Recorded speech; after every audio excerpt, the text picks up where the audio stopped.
Welcome to Vantage this week. On this show, we recap the highlights of the week gone by, the biggest stories, the top developments and the newest trends. This week, two countries slipped into a recession, Japan and the United Kingdom. Both are major economies and both have been steadily declining. What does this mean for the rest of the world? Will more economies shrink this year? We break it down for you.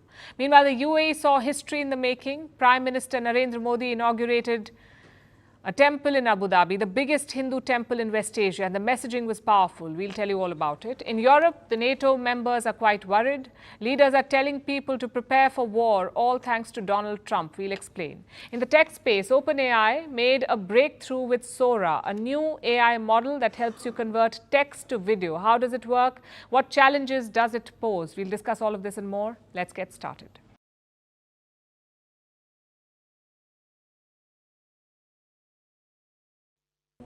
Our lead story tonight is about recession. It was all the rage last year. Many economists were certain that the world would witness a downturn in 2024. And now it's unfolding as we speak. Thankfully, no doomsday scenarios yet. This recession wave is picking its targets. Today, two countries slipped into a recession, Japan and the United Kingdom. Both are major economies and both are shrinking. Japan's economy contracted by 0.4%. The United Kingdom, 0.3%. This is for the last 3 months of 2023. Now, these economies have been steadily declining. From July to September, Japan dipped by 3.3%. And the United Kingdom, 0.1%. That was the dip. Now, technically, a recession kicks in when an economy contracts for 2 straight quarters. So, if it sees a dip for 6 months straight, it's recession. So, going by today's numbers, it is official. There is a recession in the UK and Japan. The UK's decline is on expected lines. Major sectors like manufacturing and construction are not firing. The cost of living remains high and the pound continues to steadily weaken against the dollar and the euro. For the entire year, the United Kingdom grew by just 0.1%, which is hardly any growth. The UK is reporting its weakest numbers since the 2009 financial crisis. And these numbers are certain to embarrass Prime Minister Rishi Sunak. When he took office, one of his big promises was to grow the British economy. But Sunak and his team have ended up tanking it, although the UK's finance minister does not see it that way. We always expected growth to be weaker while we prioritised tackling inflation. That means higher interest rates. And that's the right thing to do. But the underlying picture here is an economy that is more resilient than most people predicted. Do the people of the UK agree? They're paying more for electricity and gas. They're paying a higher interest on their loans. They may not buy this logic then. In less than 3 weeks, Jeremy Hunt will reveal his next budget. With the UK in recession, he has his task cut out. Which brings us to Japan. Also in recession, but it's a totally different story. Today's numbers come as a surprise to many observers. Japan was not expected to slide into a recession. It was the third largest economy in the world. Today, it has lost that title to Germany. The German economy is worth $4.4 trillion. Japan is now down to $4.2 trillion. I think the fact that Japan fell to 4th place for global economy size is a more serious matter than people originally expected. The reason for the slide is foreign exchange rate. In 2023, the average of the dollar-yen rate was 140.5 Japanese yen against $1 US. This indicates a historical weak yen, which makes the value of the yen weaker and a big reason why Germany overtook Japan.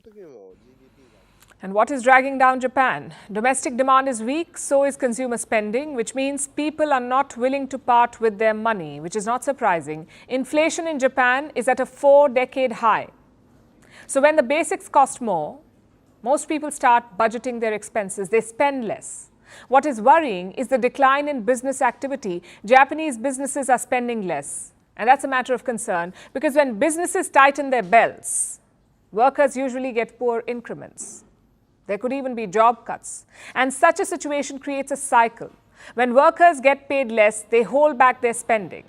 This can slow down the entire economy. And if this trend continues, Japan's economy could remain in the slow lane for quite some time.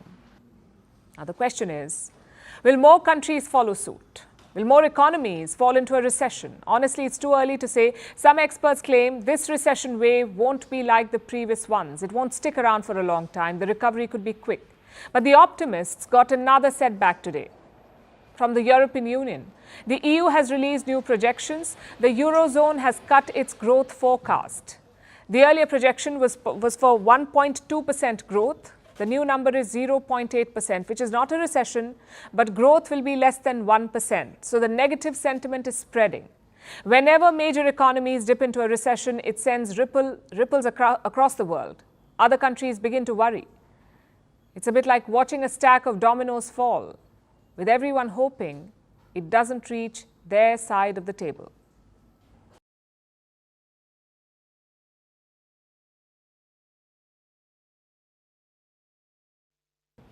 It was a big day in the UAE, whichever way you look at it. Political, civilizational, religious, geopolitical, all of it rolled into one. Today, Prime Minister Narendra Modi inaugurated a Hindu temple in Abu Dhabi, a massive structure rising from the desert. It's called the BAPS Hindu Mandir. It's the largest Hindu temple in West Asia. A huge crowd had gathered to welcome the Prime Minister. He inaugurated the temple, he took part in the prayers and was given a tour of the entire complex. Take a look.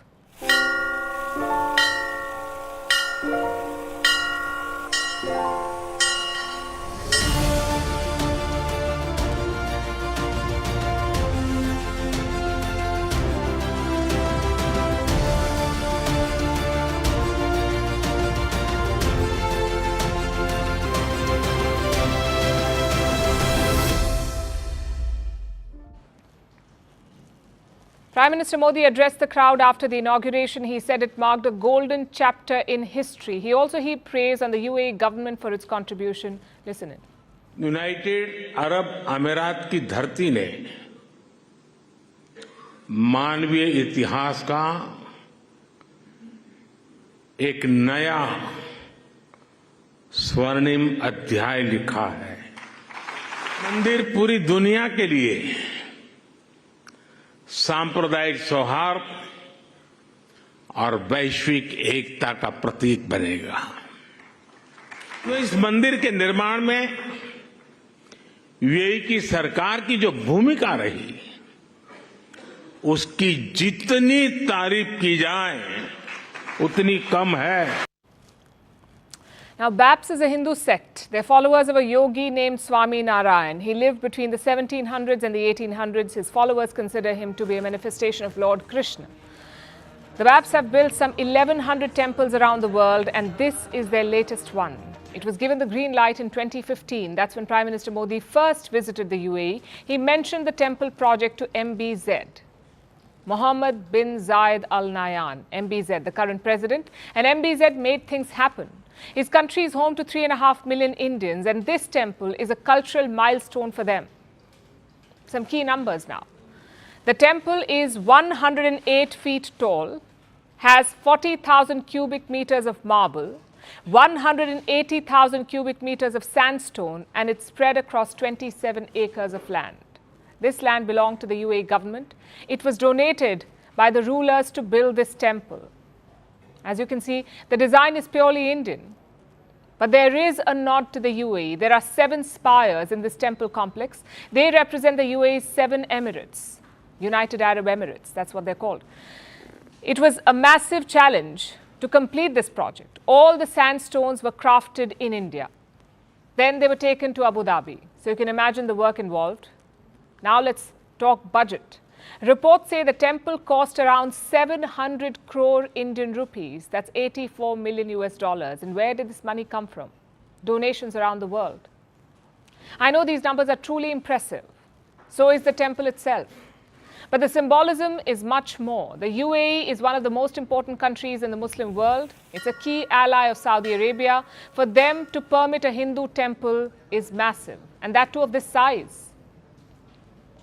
Dubai does have a couple of Hindu temples, but this one in Abu Dhabi is just huge. It's a structure that unites 2 civilizations, and that was today's showpiece event, the temple inauguration. But it wasn't the only one. Prime Minister Modi also had other engagements. First, he virtually launched Bharat Mart. Think of it as a one-stop destination for all things Indian. Consumer goods, perishable items like food, heavy machinery, everything will be sold under one roof. Obviously, a big roof. The project will cover 100,000 square meters. It is being built in Dubai's Jebel Ali Free Zone. There will be malls, warehouses and hospitality units. What's the idea behind this move? For starters, China has their own mart in Dubai. It's called Dragon Mart. It's almost 1.2 kilometers long. It's the biggest Chinese retail hub outside the mainland, outside China. So India wants a foothold too. Plus, it will diversify bilateral trade. Right now, most of the India-UAE trade is just oil, but Modi and MBZ want to change that. Their target is $100 billion in bilateral trade, and for that, you need to diversify. Enter Bharat Mart. You'll have to wait though. The project is still under construction. It will be operational by 2025. Prime Minister Modi also had a big speech lined up today. He was guest of honor at the World Government Summit in Dubai. It was a timely gathering. After the pandemic, people across the world have lost trust in governments. Also, this year is the year of elections. So a good time to talk about governments. Prime Minister Modi outlined his ideas on the topic, both in the domestic and international context.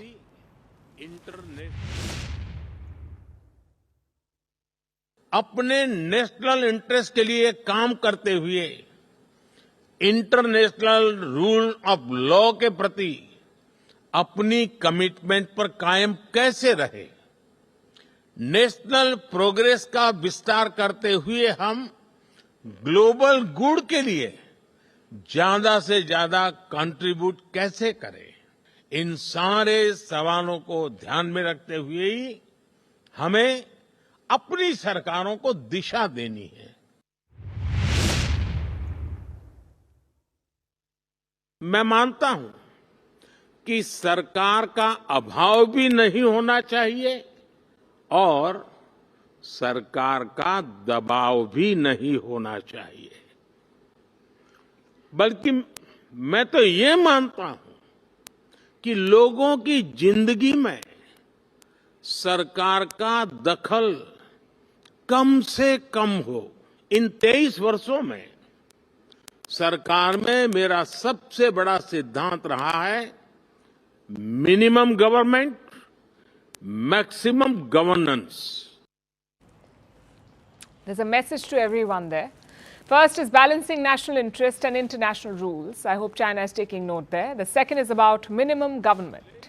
It was Modi's pitch back in 2014. It was one of the slogans that brought him to power. The Prime Minister also highlighted what kind of governments the world needs, inclusive and corruption-free ones. आज विश्व को ऐसी सरकारों की जरूरत है जो inclusive हो, जो सबको साथ लेकर चले। आज विश्व को ऐसी सरकारों की जरूरत है जो क्लीन हो, जो करप्शन से दूर हो, जो ट्रांसपेरेंट हो। So that wraps up Modi's UAE visit. It was his 7th trip to the country, also a fruitful one. Some key agreements were signed yesterday. We told you about them. The Indian diaspora also came out in large numbers. Then today we had the main event, a Hindu temple in the deserts of the UAE. Many would say mission impossible has happened today. But the trip is not over yet.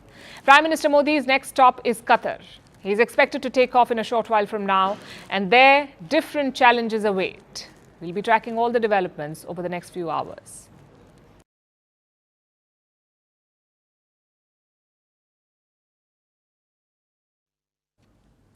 Prime Minister Modi's Gulf outreach continues. Today he is in Qatar. It's his second visit to the country. The first was back in 2016. Of course, the circumstances are very different this time. This trip has a lot of context. Earlier this week, Doha gave India some good news. It freed 8 ex-Indian Navy officers. All of them were on death row last year, but this week they came home. And days later, the Indian Prime Minister is in Doha. It's a clear diplomatic message, sort of like a thank you tour. The Prime Minister landed in Doha late on Wednesday. He was hosted by Qatar's Prime Minister. The two leaders held talks and dinner together. And today was the big meeting. It began with a ceremonial welcome by the Emir. His name is Sheikh Tamim bin Hamad Al Thani. Take a look.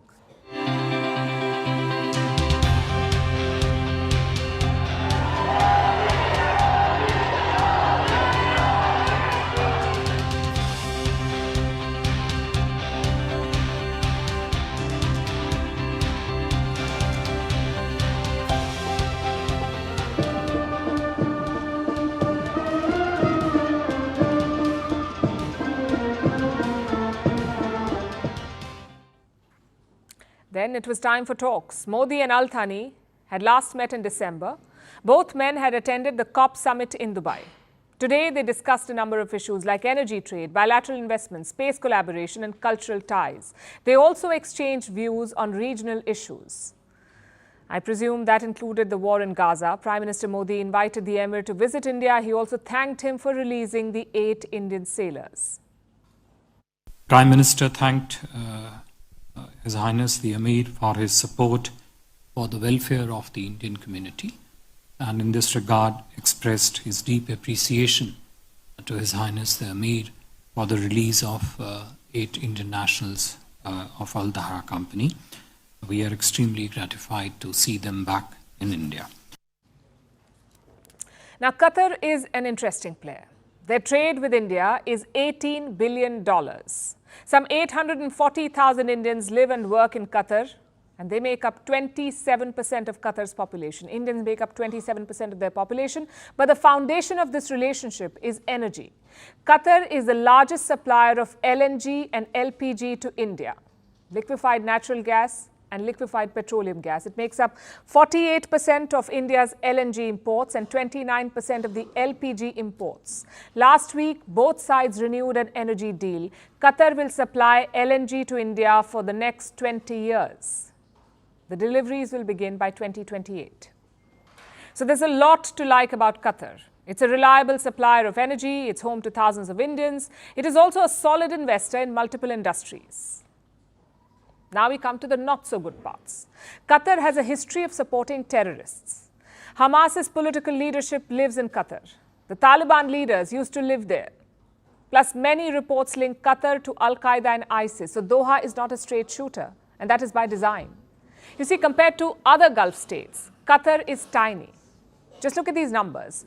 Qatar's population is around 2.7 million. The UAE's population is almost 10 million. Saudi Arabia's population is more than 30 million. Same with the economic output. Qatar's GDP is $237 billion. The UAE's GDP is almost twice that, and Saudi Arabia's GDP is $1.1 trillion. So Qatar doesn't stand a chance in a conventional race, which is why Doha uses unconventional methods, like soft power through Al Jazeera, or buying up sports clubs like PSG, or hosting non-state actors like Hamas. It puts them on the table. Just consider the war in Gaza. Qatar is involved in every ceasefire talk. It's playing a more important role than the likes of Saudi Arabia. And even the Americans know this. Doha has emerged as a key US ally in West Asia. In fact, the biggest overseas US base is in Qatar. The Al Udeid Air Base, the biggest that the Americans have outside the US. So think of it this way. Qatar is like the shady guy at the bar. He knows all the bad guys, has a lot of money, and also a dark past. Would you rather have him on your side or against you? The Americans are very clear about it. They want Qatar on their side. Looks like India too is interested in a long-term partnership. It's all about strategic gains. Let me take you back to 2017. Qatar was under blockade from other Arab Gulf states. They accused Doha of supporting terrorism.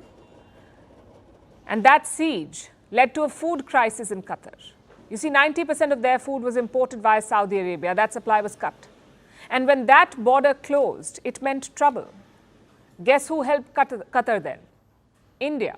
New Delhi opened a direct trade route to Qatar. It's also been helping Doha improve local agriculture. What does that tell you? A, India has largely ignored inter-Arab rivalries, and B, it seems willing to overlook the shady stuff. And this strategy seems to be paying off. Getting alleged spies freed from death row is no small feat. It requires leverage. And that's something that New Delhi has cultivated in Doha.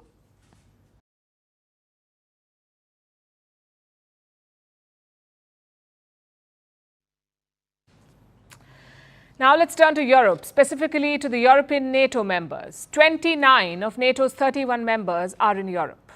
And all of them are worried because of Donald Trump.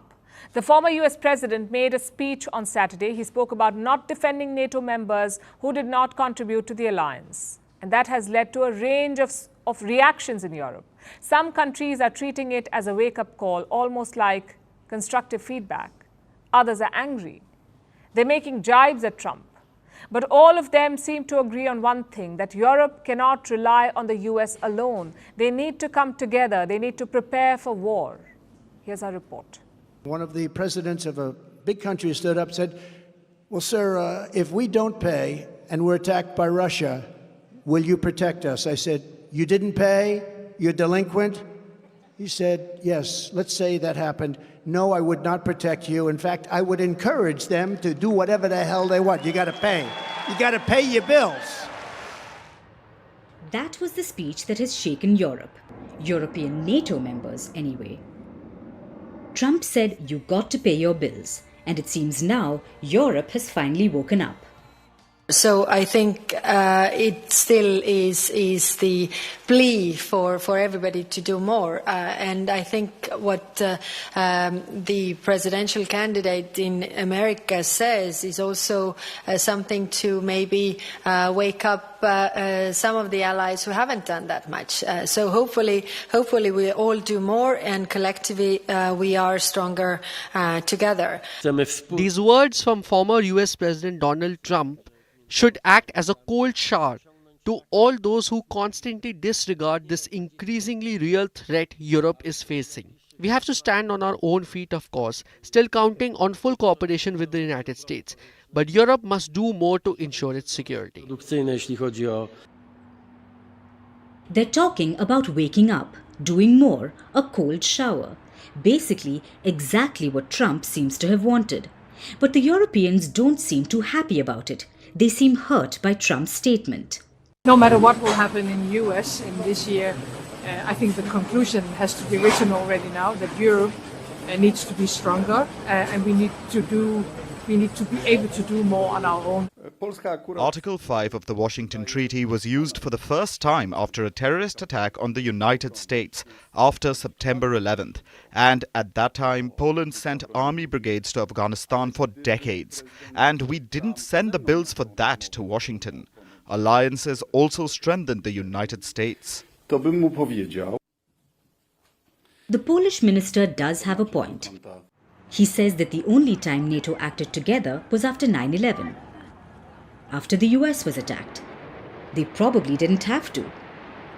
American firepower alone would have been enough. But they did anyway. They did it to prove a point. The main purpose of NATO is deterrence, the all for one and one for all mantra. From the weakest member to the strongest. Everyone will work together. Even those who don't have much to offer militarily. That was the whole reason behind NATO. Trump's statements have changed that. Europe is awake now. They might begin contributing their fair share, but they may not trust the US again, especially under Trump. European countries have begun preparing to survive without American assistance. Poland, France, and Germany have vowed to make Europe stronger. Poland's Prime Minister wants more money invested in defense projects.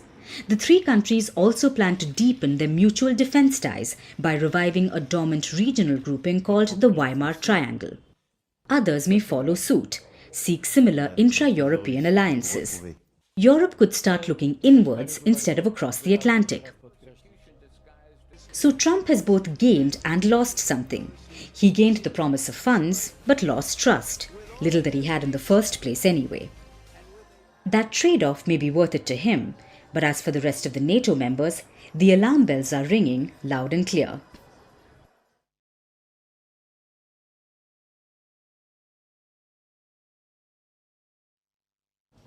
Meanwhile, we have more news from Russia. They're set to be deploying a nuclear weapon in space. That's right, a nuke in outer space. Says who? An American lawmaker.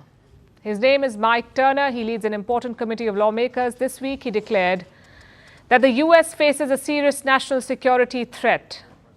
I have a quote. Listen to what Turner said.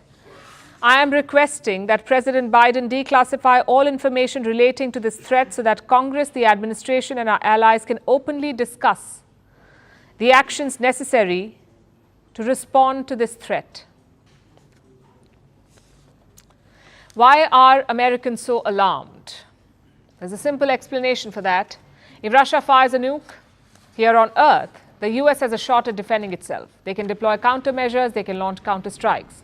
But up in space, the Americans are defenseless. Not just them, all major powers are. No country has nuclear weapons in space. An international treaty bans such a deployment. It's called the Outer Space Treaty. But the US is afraid. They fear Russia could disregard this treaty and launch nukes in space. If that happens, it will be a major escalation. Such a weapon could dramatically shift the balance of power. So what can a nuclear space weapon do? What can it target? An obvious target would be satellites. If Russia strikes US satellites, it could destroy civilian communications. Phones will stop working. GPS could fail. Military and space communications become vulnerable. American surveillance capabilities could be disrupted. A strike like that would set back any country by several years. It would cause immense damage to economies. The global financial system, you see, depends on satellites too, for real-time communication. So the damage would be wide-ranging. But for now, the White House says there is no reason to be concerned. I can confirm that it is related to an anti-satellite capability that Russia is developing. This is not an active capability that's been deployed. And though Russia's pursuit of this particular capability is troubling, there is no immediate threat to anyone's safety. There is no immediate threat, but Russia is actively pursuing this capability. That's the assessment of the US government. Now, Russia is fighting a war. It is at the receiving end of thousands of Western sanctions. At a time like this, why would Moscow make this a priority? They already have anti-satellite weapons. They can take out specific satellites if they want to. Why do they need a space-based nuclear weapon? What would Russia aim this weapon at? Possibly commercial satellites, the likes of Starlink, which provide internet access from space. The service was started by Elon Musk, and Russia doesn't like it one bit, especially after the Ukraine war began. During the war, Starlink satellites have provided internet access to Ukrainians. Russia sees that as a threat. They've been issuing open threats, in fact. In 2022, a Russian diplomat spoke at the UN. He said private satellites are, quote-unquote, extremely dangerous, and taking them out is fair game. In his speech, this Russian diplomat also declared that Moscow could, quote-unquote, retaliate against them.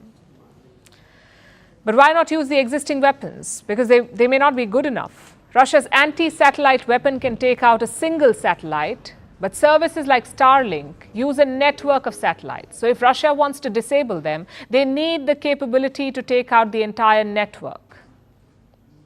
Is this what they're aiming for? What does Moscow say about these reports? The Kremlin has issued a denial. It has termed the American claims malicious fabrication. We hope that's what it is, fabrication. Both the US and Russia should think this through. They're already locked in a fierce arms race here on Earth. Launching a new arms race in space is the last thing anyone wants or needs. If one major power takes that leap, the other will inevitably follow, and it won't end well.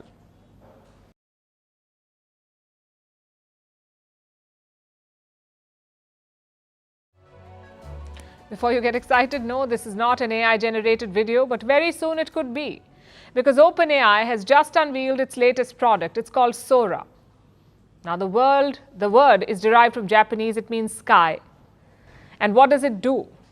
Sora can create videos based on your text prompts, like the one we just showed you.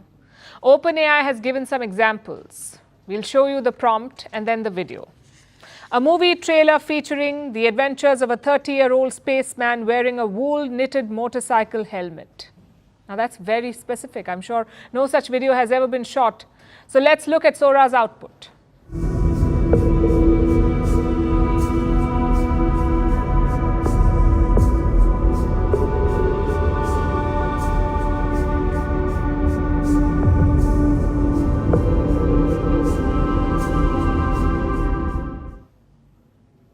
Quite accurate. Let's look at another example. This is what the prompt said. A stylish woman walks down a Tokyo street filled with warm, glowing neon and animated city signage. She wears a black leather jacket, a long red dress and black boots, and carries a black purse. Again, very specific. Take a look at Sora's output.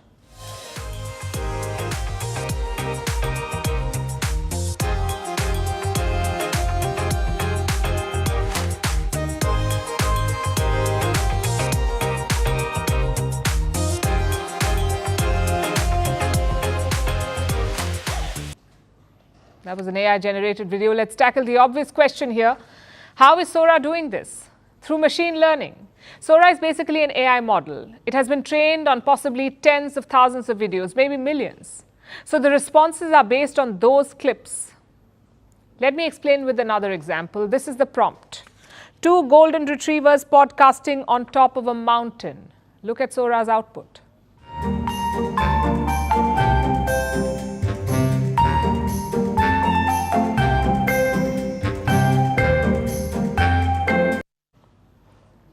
Sora has basically merged different videos in its library. It has videos of golden retrievers. It has videos of mountains.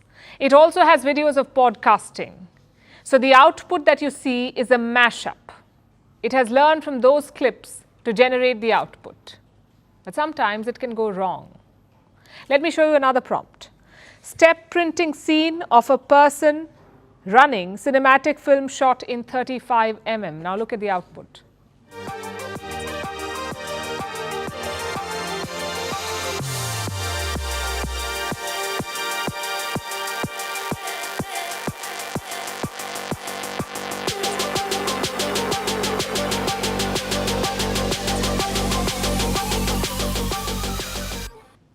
Clearly, that's impossible. You can't run backwards on a treadmill, but such glitches aside, this is very advanced technology. Think of all the uses. You can make stock footage from Sora. You can use it for storytelling, in video campaigns, even in news stories. All of this makes Sora a very consequential tool. So when can you use it? Right now, Sora is not available to the public. Only some creators and researchers can use it. Also, there are restrictions. The videos are limited to 1 minute. Plus no sexual content, no violence, and no celebrity likeness. But we say that's hardly enough. We have gone past the realm of funny chatbots. This is now bending reality.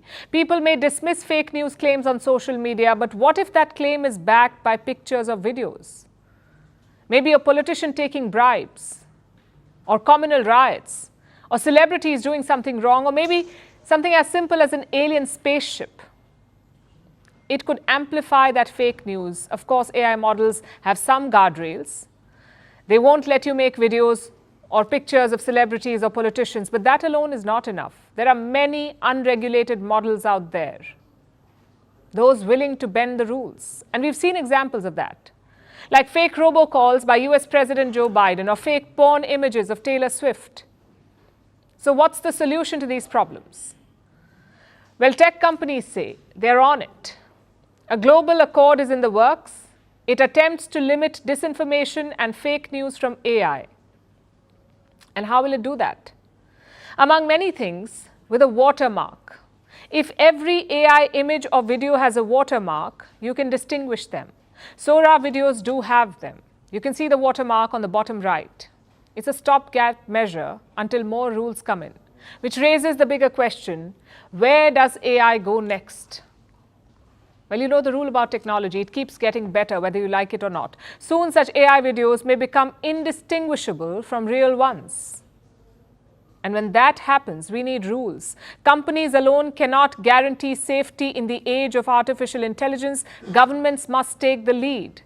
Whether it's watermarks or digital signatures or stricter terms of use, and the window is very small. Just think back to ChatGPT. It was launched in 2022, but now the market is filled with text-based AI models.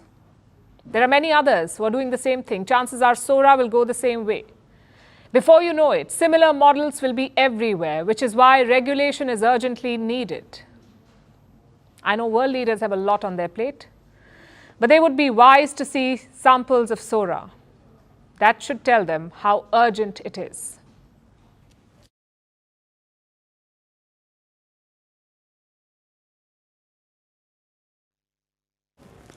From one election to another, let's talk about Indonesia. The world's 4th largest country went to polls today. They conducted the world's biggest single-day election. Voting began at 7 a.m. local time, closed at 1 p.m. and the vote tallying began soon after. There were no questionable delays like in Pakistan. Indonesia did it right. They celebrated democracy today. The government had declared a national holiday today to encourage a high voter turnout. In the last election in 2019, the turnout was more than 80%. This time, It may be higher. Indonesians, both young and old, flocked to the polls.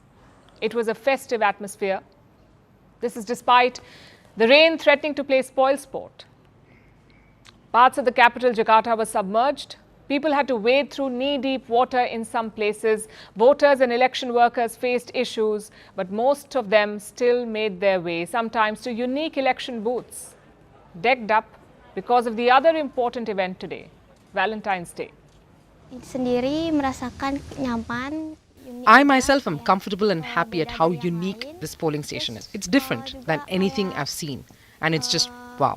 It makes voting fun because I can vote while celebrating Valentine's Day. When we finished voting, we received these, which we've never gotten in the past few elections. But we got it here at the polling station. We've exercised our voting rights and we've voted as a form of loving our state representatives. That voting booth in Bali was a crowd puller and highlights the festive spirit in the air. But what about the final result? Who came out ahead after this day of celebration? Unofficially, it's this pair, Prabowo Subianto and Gibran Rakabuming Raka, Indonesia's defense minister and President Joko Widodo's son. Exit polls say they won by a landslide today. They were the front runners in this election, but they may have done even better than expected. Polls say that they won about 60% of the vote. Only 50% is needed for an outright first-round victory. They may have got 60%, so the Prabowo-Gibran pair may be through already. All counts, all pollsters, including other candidates' pollsters, showed figures that Prabowo-Gibran won in one round. The official results are still due. Indonesia's election authority has until late March to release them, but we'll get a string of provisional results before that. They may not change the fortunes of the presidential candidates, but they will be crucial for the other races. You see, Indonesia held a general election today. The presidency was not the only thing on the ballot. Indonesians also picked their parliamentary and regional representatives. Those results have also started trickling in, and it will take a few days before the country's government is finalized. But today is all about Prabowo and Gibran. Prabowo is inches away from the presidency, from the position that he lost twice, and he lost to his running mate's father, the current president. As for Gibran, he becomes Indonesia's youngest vice president ever. He also continues his father's political legacy. Joko Widodo may be leaving office, but his influence and his policies will remain. That was the platform Prabowo and Gibran ran on. More of the same, that's what they promised. Indonesia has seen tremendous economic growth over the past decade. The people expect that to continue. The incoming leaders will have a lot to live up to. We hope they can deliver.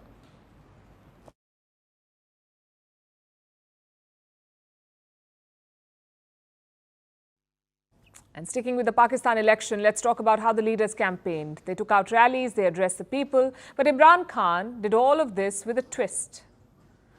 He was in jail throughout. He could not hold a rally, so he deployed his AI avatar. It was his face, his voice, his words. Yet it wasn't him. Artificial intelligence was doing the heavy lifting. You already know that. It's called AI campaigning, and Imran Khan is not the only one doing it. In this mega election year, it's a global phenomenon. In some countries, it's even bringing back the dead. Pada 14 Februari 2024, kita akan berkumpul untuk menentukan nasib bangsa kita. That was Suharto, a much feared Indonesian dictator. He ruled the country with an iron fist for more than 30 years. It was a brutal dictatorship. Suharto stepped down in 1998. So why is he campaigning now? Well, that's the catch here. Suharto died in 2008. So he is not the one campaigning. It's his AI avatar. The dead general may appear on screen, but those are not his ideas or even his words. And something similar is happening in India. Karunanidhi appeared for a party campaign.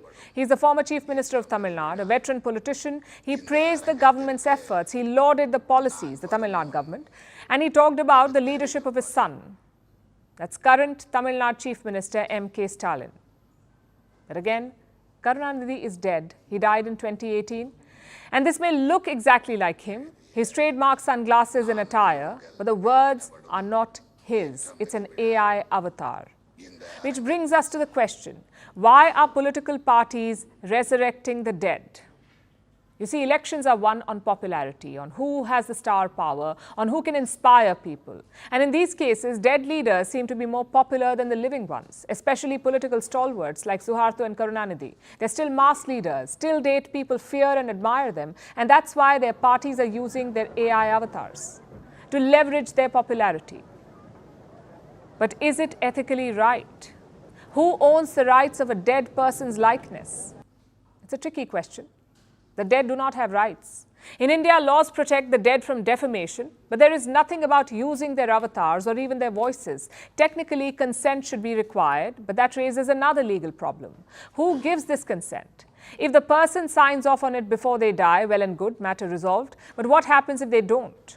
The law doesn't have any answer to that, which is why bringing back the dead is easy. It raises moral dilemmas, but that hasn't stopped political parties. What about social media companies? What are they doing about it? Tech giants are planning to fight AI deepfakes. They're not banning them, but reports suggest they could regulate them. The plans include detection techniques, watermarks, labels to mark deepfake content, and if something is AI manipulated, platforms could take it down. It's a pact. They're still debating it. The final deal could be unveiled tomorrow at the Munich Security Conference. So it is a start.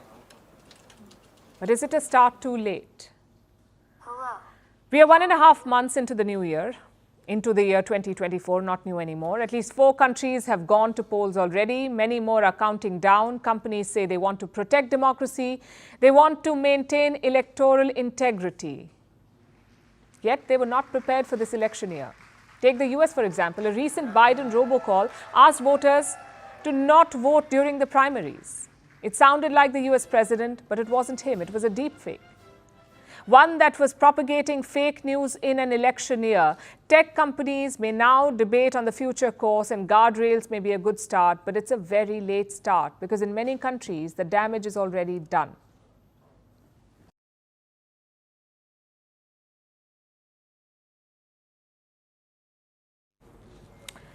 It is that time of the year again. Your local cinema is flooded with rom-coms, restaurant wait lists are painfully long, shopping centers are bleeding red, and hospitality workers are practicing deep breathing exercises.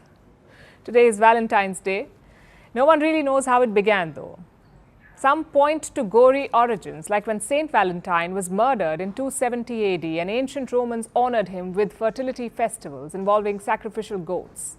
Some refer to a Chaucer poem about birds. Others say it is just a marketing scam, a hallowed celebration to prop up capitalism. So the history remains disputed.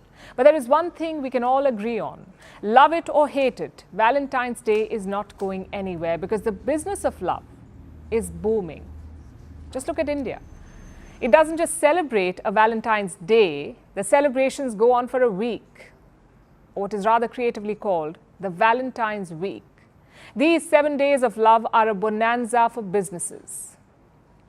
They prepare months in advance. Marketing campaigns are drawn up, much like V-Day themed pink sales. Troops are alerted. After all, Indians are buying record amounts of roses, chocolates and hampers this year. A gifting platform is delivering 350 roses per minute. A food delivery platform is dispatching 406 chocolates per minute. The target audience is locked down, and remember, today everyone is the target.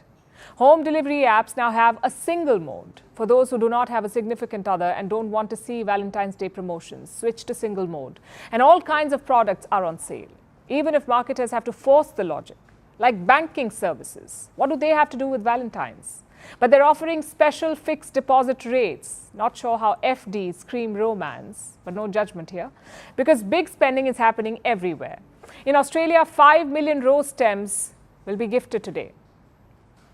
Meanwhile, Americans are expected to spend about $26 billion, a sharp uptick from the $20 billion that they spent 5 years ago. 53% Americans will celebrate the day. 92% will be sharing chocolate. You can call it the power of love, more like the power of marketing. You see, cocoa prices reached a record high this week. But Americans do not seem to care, neither do the Japanese. Apart from sky-high cocoa prices, sugar prices are at a 43-year high in Japan, yet Valentine's Day remains the busiest season for chocolate makers in the country. They expect to make 10 to 13% of their annual sales in a few days. Same with flower exporters in Colombia, Ecuador and the Netherlands. Such businesses tremendously benefit from Valentine's Day. Their sales increase. And looking at the demand, they hike the prices of their goods. A classic illustration of a law of economics, the law of supply and demand. Higher demand raises the price of a good. Goods that remotely suggest romance will see an increase in sales in this period and often a surge in prices. From hotels to red roses, the irony is, even if you hate Valentine's Day, there's a market for you. Because marketers refuse to alienate any consumer. A Texas zoo lets you name a roach or rodent after an X and feed it to one of the zoo's animals. There are candies for those in situationships. There are anti-Valentine's comedy shows, even skincare brands that promote self-love as an act of rebellion. And this shows why Valentine's Day has persisted through time. It makes sure that no one feels left out. To some, it is a representation of love. To others, it proves the lack of it.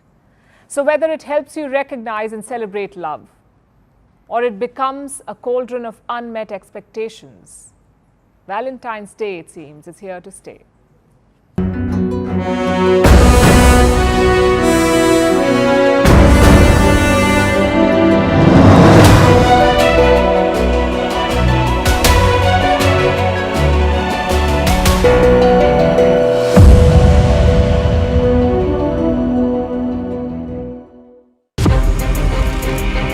From impeachments to inaugurations, if it's a political story, we are on the scene.